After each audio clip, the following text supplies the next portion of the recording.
mi nombre es Agustín del taller de los dos relojes y hoy día vamos a estar hablando un poquito sobre cómo hacemos operaciones dentro de conjuntos.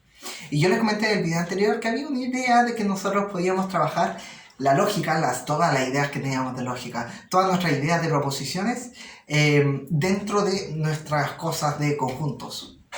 Entonces, el tip número 1 es que si tú te manejas en el área de lógica y te conoces muchas tautologías, utiliza esas mismas ideas acá en las ideas de conjuntos. Entonces, una cosa que alguien podría pensar, oye, ¿pero dónde aparecen las proposiciones en nuestras ideas de conjuntos? Y la respuesta es simple. Tomemos un elemento arbitrario, llamémoslo X. Dicho X pertenece al conjunto A. En ese caso, nosotros podemos asignarle un valor de verdad. O bien es cierto que dicho elemento pertenece a A, o bien es falso. Dicho elemento no pertenece a A. Luego, existen cosas que sean verdaderas y falsas, como teníamos en la álgebra booleana, y la respuesta es que sí, tomando nuestra misma idea de proposición. Vamos a tomar el conjunto vacío. Recuerda que el conjunto vacío es el conjunto sin elementos. ¿Es cierto que hay un elemento en el conjunto vacío? Y la respuesta es que no. Eso es siempre falso. Y la solución está en cómo definimos el conjunto vacío. Podemos hacer algo análogo en el conjunto universo. El conjunto universo, el conjunto de todos los elementos con los que estamos trabajando. Y por simplicidad vamos a suponer que estamos trabajando con al menos un elemento. Entonces, tomemos un elemento arbitrario con el que estamos trabajando. ¿Dicho elemento pertenece al conjunto universo? Y la respuesta es que sí. Y nuevamente la solución está en cómo definimos el conjunto universo. Y ya nos vamos a mover hacia otras áreas, como por ejemplo, ¿qué ocurre con la negación? ¿Qué pasa con P y quiero el valor opuesto? Es decir, no P. En este caso también podemos encontrar algo parecido. La negación, por ejemplo, de que un elemento está en A, es que un elemento no está en A. Y también otra forma que tenemos para decirlo en conjuntos es que dicho elemento pertenece al complemento de A. ¿Y eso por qué? Porque el complemento de cierto conjunto, vamos a tomar un conjunto inicial. El complemento de dicho conjunto va a ser todos los elementos que no están en el conjunto inicial. ¿Ya? Y eso lo definimos. ¿Recuerdas un poco nuestra idea de cómo definíamos un conjunto? Todos los elementos con los que estoy trabajando, X pertenece a U, tal es que dicho elemento no pertenece al conjunto inicial. Bien, vamos a movernos un poco hacia otras ideas.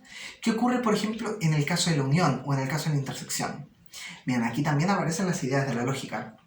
Porque resulta que nosotros definimos la unión, como todos los elementos del universo, tal es que dicho elemento está en A o en B, en el caso de la unión. Entonces, si tengo que un elemento pertenece a A unión B, es lo mismo que dicho elemento pertenece a A o ese mismo elemento pertenece a B. Y la idea se repite para la intersección.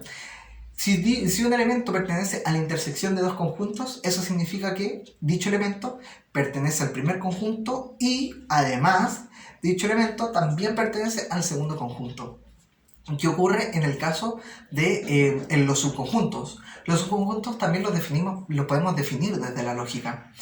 Y resulta que si un elemento A es subconjunto de otro, o sea, un conjunto A es subconjunto de otro conjunto B, A subconjunto de B, eso quiere decir que si yo tomo como hipótesis que tengo un elemento en A, ese elemento sí o sí debe estar en B, ¿ya? Si tenemos como hipótesis que un elemento pertenece a A, dicho elemento también está en B, en la famosa implicancia.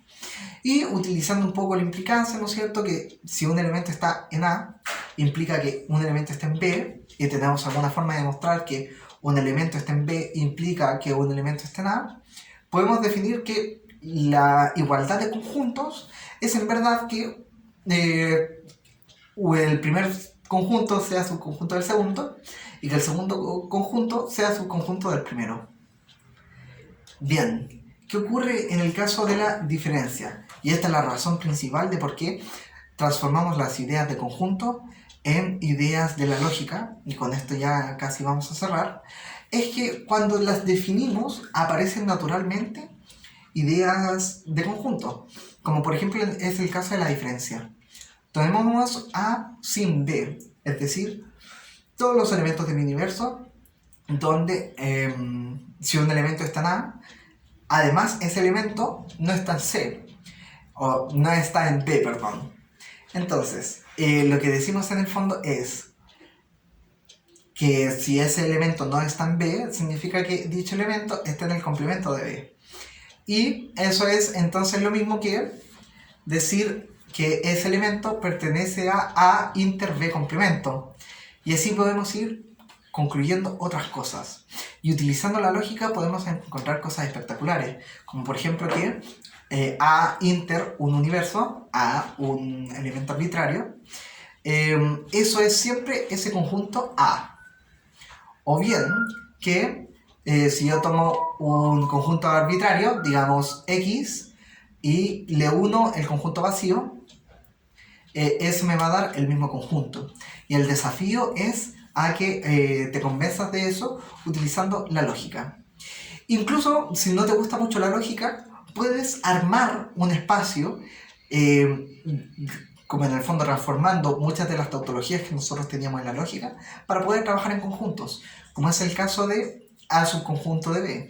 ¿Qué podemos concluir de A subconjunto de B?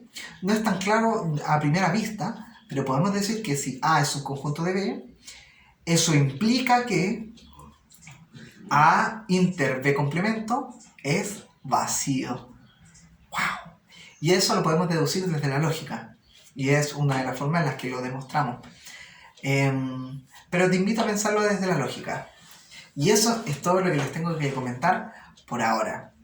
Y yo sé que tienen control el jueves, así que te deseo mucha suerte y te invito a revisar los otros videos que tenemos sobre introducción al álgebra acá en el canal. Pero tal vez si no es el álgebra puedes revisar videos sobre cálculo, videos sobre física. Y si no es acá en YouTube, nos podemos encontrar en las comunidades de curso, nos podemos encontrar en los horarios de consulta, nos podemos encontrar en los trabajos dirigidos y en muchas otras partes más. Así que eso, mucha suerte, mucha fuerza y